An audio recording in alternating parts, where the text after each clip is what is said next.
Assalamualaikum warahmatullahi wabarakatuh.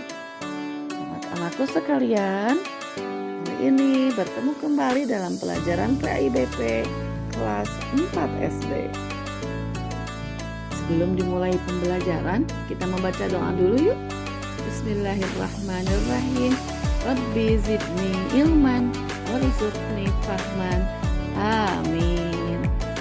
Anak-anakku sekalian, pada pertemuan kali ini kita akan membahas tentang kisah teladan Nabi Zulkifli.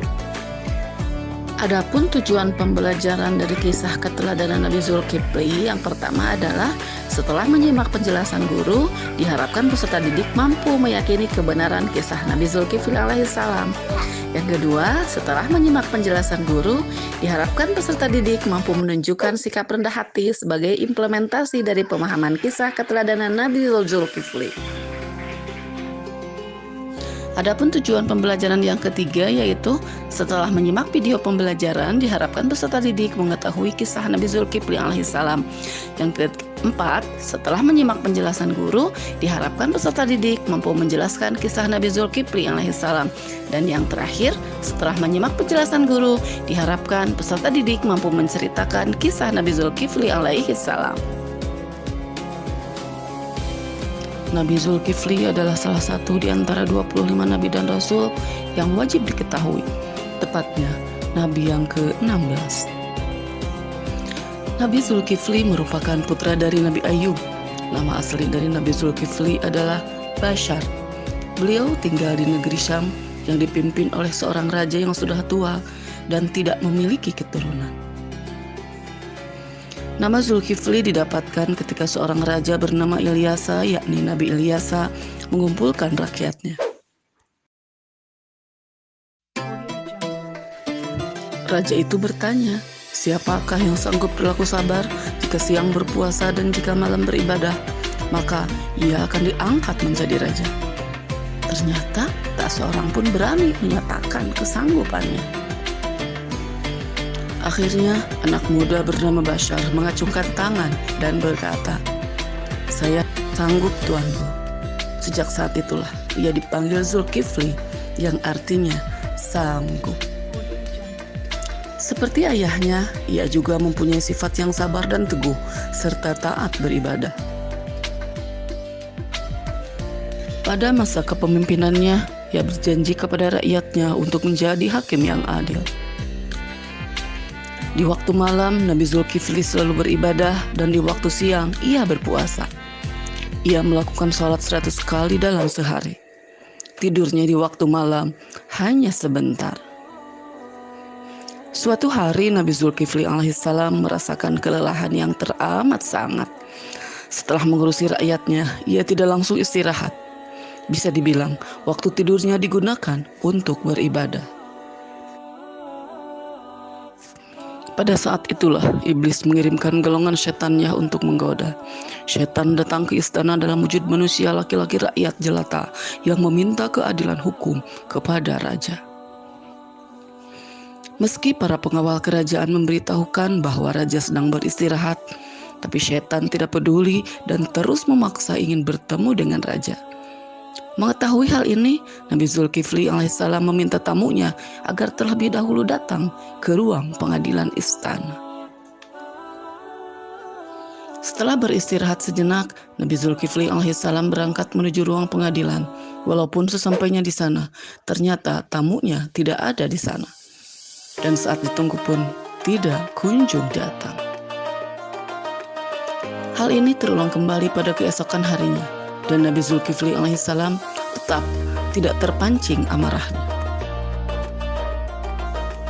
Untuk yang ketiga kalinya, setan berinisiatif langsung masuk ke rumah Nabi Zulkifli alaihissalam dan mengetuk pintu kamar tempat Nabi Zulkifli alaihissalam beristirahat.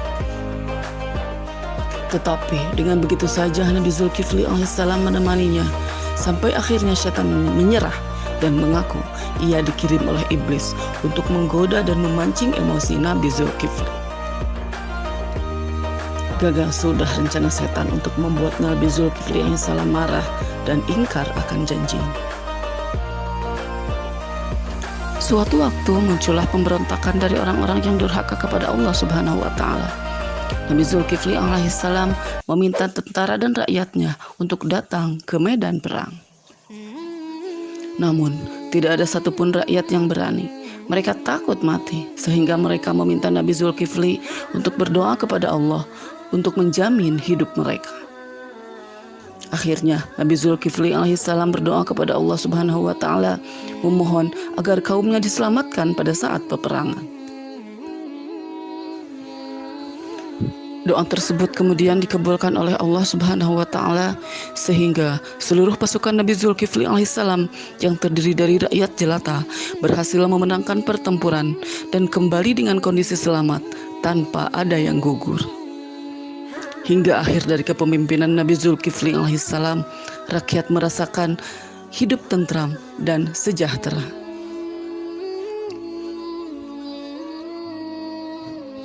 Allah Subhanahu wa Ta'ala berfirman dalam Al-Quran surat Al-Anbiya ayat 85 sampai 86. Bismillahirrahmanirrahim. Wa Ismaila wa Idris wa Dzalkif kullum minas sabirin wa adkhalnahum fi rahmatina innahum minas salihin. Yang artinya, dan ingatlah kisah Nabi Ismail, Idris, dan Nabi Zulkifli. Semua mereka termasuk orang-orang yang sabar. Kami telah memasukkan mereka ke dalam rahmat kami. Sesungguhnya mereka termasuk orang-orang yang soleh. Allah Subhanahu wa Ta'ala juga berfirman dalam Al-Quran surat Shad ayat 48. Bismillahirrahmanirrahim. Wazkur Ismail wal Yasa' wa Dzalkif wa kullu minal akhyar. Yang artinya, dan ingatlah akan Ismail, Ilyas, dan Zulkifli. Semuanya termasuk orang-orang yang paling baik. Demikianlah kisah seputar Nabi Zulkifli alaihissalam.